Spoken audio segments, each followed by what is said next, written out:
Assalamualaikum warahmatullahi wabarakatuh. Salam guru penggerak.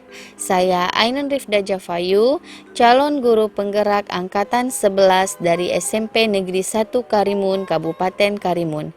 Pada video kali ini saya akan membahas aksi nyata modul 1.1, yaitu filosofi pendidikan nasional menurut Ki Hajar Dewantara. Dalam aksi nyata ini akan membahas 5 poin. Yang pertama, perasaan selama melakukan perubahan di kelas. Yang kedua, ide atau gagasan yang timbul selama proses perubahan. Yang ketiga, pembelajaran dan pengalaman dalam bentuk catatan praktik baik. Yang keempat, foto bercerita dari seluruh rangkaian pelaksanaan mulai dari perencanaan, penerapan, dan refleksi. Dan yang terakhir, testimoni dari rekan guru sejawat yang terlibat dalam proses perubahan yang dilaksanakan. Tujuan pendidikan menurut Ki Hajar Dewantara adalah untuk memerdekakan manusia, baik secara lahir maupun batin. Ini berarti pendidikan harus membentuk individu yang mandiri, berkarakter, dan mampu berpikir kritis serta kreatif. Selain itu, pendidikan juga harus menanamkan nilai-nilai moral dan budaya sehingga seseorang dapat hidup harmonis dalam masyarakat dan berkontribusi secara positif.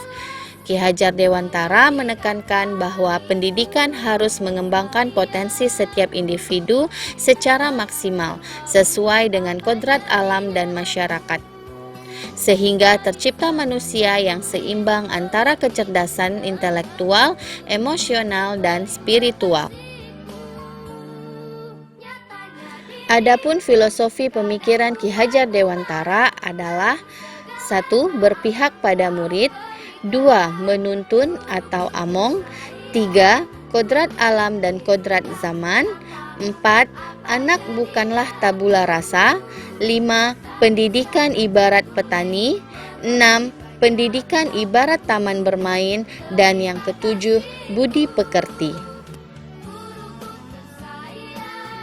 Sebelum mempelajari modul 1.1 mengenai refleksi pemikiran filosofi pendidikan nasional menurut Ki Hajar Dewantara, dalam pembelajaran saya lebih suka menggunakan metode konvensional, yang mana metode pembelajaran lebih banyak dilakukan dengan metode ceramah, di mana guru mendominasi proses pembelajaran dan siswa lebih banyak mendengarkan serta mencatat, sehingga pembelajaran yang saya lakukan lebih berorientasi kepada guru atau teacher centered, dan saya lebih sangat fokus dengan pencapaian materi dan ketuntasan nilai kognitif saja.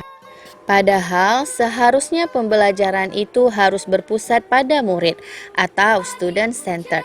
Artinya melibatkan murid secara aktif dalam proses pembelajaran dengan memberikan kesempatan untuk berinteraksi, berdiskusi, dan bekerja sama dengan alur merdeka, yaitu mulai dari diri, eksplorasi konsep, ruang kolaborasi, demonstrasi kontekstual, elaborasi pemahaman, koneksi antar materi, dan aksi nyata. Banyak hal yang saya pelajari mengenai pemikiran filosofi pendidikan nasional menurut Ki Hajar Dewantara yang dibahas pada modul 1.1, sehingga saya dapat memperbaiki praktik pengajaran yang saya laksanakan. Dari filosofi Ki Hajar Dewantara, saya menyadari bahwa mendidik tidak hanya sekedar mentransfer ilmu, melainkan menuntun murid sesuai dengan kodrat alam dan kodrat zaman. Saya pun paham mengenai pendidikan yang berhamba pada murid, yang artinya pembelajaran berorientasi pada murid. Saya juga dapat menerapkan filosofi pendidikan nasional Ki Hajar Dewantara dengan menjadi teladan yang baik bagi murid, baik dalam etika, moral, maupun keilmuan, atau ing ngarsa sung tulada, serta berperan sebagai motivator yang mendorong murid untuk aktif dan kreatif dalam pembelajaran, atau ing madya mangun karsa. Selain itu, sebagai seorang pendidik, saya memberikan dukungan dan dorongan agar murid mandiri dan percaya diri dalam mengembangkan potensi diri atau Tutwuri Handayani, menghubungkan materi pelajaran dengan kehidupan sehari-hari murid dan menggunakan metode pembelajaran berbasis pengalaman nyata. Pendekatan holistik juga diterapkan untuk mengembangkan seluruh aspek murid, baik kognitif, afektif, maupun psikomotorik, sambil mengintegrasikan nilai-nilai budaya moral dan karakter. Partisipasi aktif murid dalam diskusi dan kegiatan kelompok didorong, serta evaluasi berkelanjutan dilakukan untuk melihat perkembangan murid, memberikan umpan balik yang konstruktif, dan membantu murid memperbaiki diri serta berkembang lebih baik. Akhirnya muncullah ide atau gagasan yang timbul untuk memperbaiki praktik pembelajaran yang saya lakukan di dalam kelas. Yang pertama, melakukan pembelajaran yang berpusat pada murid. Artinya, mengutamakan kebutuhan, minat, dan potensi setiap murid, serta memberikan mereka ruang untuk berkreasi dan berekspresi secara bebas. Yang kedua, menghadirkan pembelajaran yang interaktif, kolaboratif, mandiri, menyenangkan, serta menyesuaikan materi pelajaran dengan konteks lokal dan budaya murid. Yang ketiga, meningkatkan kegiatan pembiasaan pendidikan karakter dan budi pekerti yang berkelanjutan. Nah, berikut ini adalah catatan praktik baik pembelajaran yang telah saya terapkan. Sebelum merencanakan aksi, saya terlebih dahulu merencanakan kegiatan pembelajaran. Saya berdiskusi dengan rekan sejawat atau kelompok guru mata pelajaran di sekolah. Kemudian menyiapkan perangkat pembelajaran yang terdiri dari modul ajar, media pembelajaran, LKPD, dan lain-lain. Kegiatan pembelajaran yang saya laksanakan diawali dengan mengajak murid untuk berdoa bersama. Hal ini dapat menimbulkan karakter religius pada diri murid. Setelah itu, saya melakukan apersepsi, yaitu memberikan motivasi dan menyampaikan tujuan pembelajaran.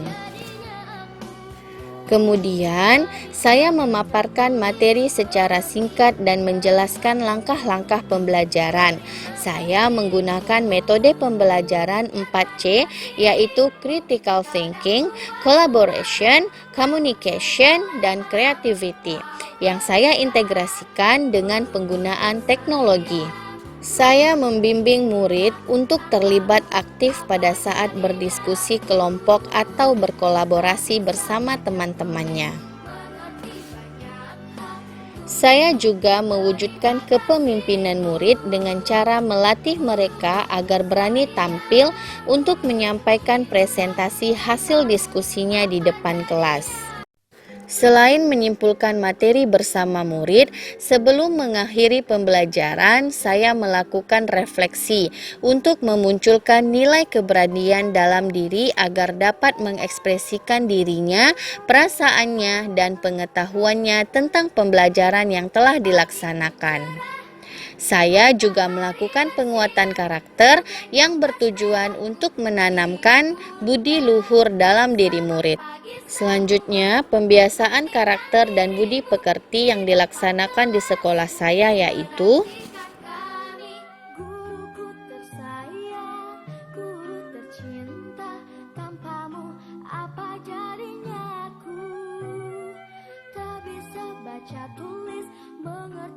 selama melaksanakan praktik pengajaran, saya masih menemukan tantangan. Yang pertama, saya masih ada beberapa murid yang tidak mau bekerja sama dengan temannya, hanya diam saja atau mengandalkan teman. Solusinya adalah memotivasi murid dengan memberi penguatan agar terlibat aktif dalam diskusi. Tantangan yang kedua adalah masih ada beberapa murid yang kurang percaya diri saat presentasi di depan kelas. Solusinya, melatih murid untuk berani berbicara di depan kelas dan melibatkan murid pada setiap proses pembelajaran. Assalamualaikum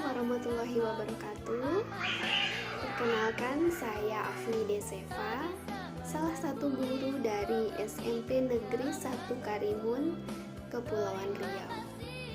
Saya merupakan teman sejawat dari Ibu Ainun Rifda Jafayu, salah satu calon guru penggerak yang sedang mengikuti program guru penggerak angkatan 11 dari Kabupaten Karimun. Sebelumnya, Ibu Ainun sering mengeluhkan bahwa pembelajaran yang dia laksanakan terlihat tidak menarik bagi murid karena tidak banyak siswa yang mau terlibat aktif dalam pembelajaran. Jadi, kesannya pembelajaran yang beliau laksanakan itu membosankan dan masih berpusat kepada guru. Tentu saja beliau sudah melaksanakan atau sudah mengupayakan berbagai macam metode pembelajaran ataupun menggunakan media pembelajaran yang menarik. Akan tetapi tetap saja pembelajaran terkesan masih berpusat kepada guru. Akan tetapi setelah mengikuti beberapa rangkaian kegiatan BGP, pembelajaran yang dia laksanakan terkesan lebih baik. Bahkan, siswa terlihat lebih aktif dan mau melibatkan diri dalam pembelajaran. Pembelajaran yang dilaksanakan lebih bervariatif dan tidak hanya berpusat kepada nilai kognitif pada akhir pembelajaran, sehingga pembelajaran lebih bisa memerdekakan siswa, di mana siswa terlibat aktif dalam pembelajaran. Hal tersebut tentu saja sudah sesuai dengan filosofi pendidikan dari Ki Hajar Dewantara. Namun setelah mengikuti beberapa kegiatan BGP, pembelajaran yang dilaksanakan oleh Ibu Ainun terlihat lebih baik, di mana siswa terlibat lebih aktif dalam pembelajaran sehingga pembelajaran lebih menyenangkan. Tidak lagi berpusat kepada guru dan tidak lagi berpusat kepada nilai kognitif sebagai tujuan akhir pembelajaran. Sehingga pembelajaran tersebut sudah memerdekakan murid. Hal tersebut tentu saja sudah sesuai dengan prinsip pembelajaran Ki Hajar Dewantara, di mana pembelajaran itu harus memerdekakan murid. Sukses selalu untuk Ibu Ainun dan rekan-rekan CGP Angkatan 11 Kabupaten Karimun. Semangat dalam mengikuti kegiatan. Semoga sukses dan wassalamualaikum warahmatullahi wabarakatuh. Assalamualaikum warahmatullahi wabarakatuh. Perkenalkan, nama saya Fiza Amelia Putri, murid dari Mem Ainun Rifda Jafayu. Saya senang belajar dengan Mem Ainun karena belajarnya menarik, di mana belajarnya sambil bermain. Kami diberikan kebebasan dalam membaca materi. Materi yang diberikan biasanya dalam berbentuk video atau PowerPoint. Kami juga diberikan kebebasan dalam membuat tugas yang diberikan, sehingga pembelajaran mudah dipahami. Terima kasih Mem Ainun. Demikianlah aksi nyata yang telah saya terapkan. Terima kasih dan salam guru penggerak. Wassalamualaikum warahmatullahi wabarakatuh.